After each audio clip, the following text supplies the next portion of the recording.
Hello বন্ধুরা, আপনাদের একটা জিনিস একটু দেখাই। দেখেন, আমরা আছি কটিয়াদি রিজিক রেস্টুরেন্ট। এখানে কি পরিমাণ চড়ুই পাখি আপনাদেরকে একটু দেখাই। দেখেন, চড়ুই পাখির একটু অবস্থা দেখেন।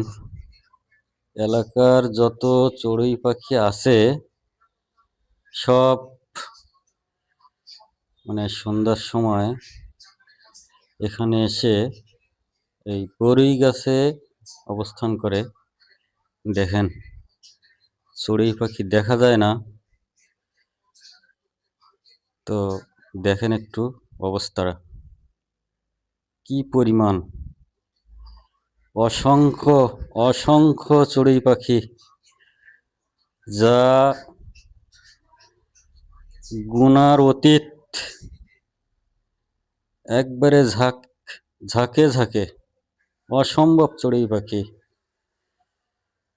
এটা হলো রিজিক রেস্টুরেন্ট, কটিয়াদি, কিশোরগঞ্জ।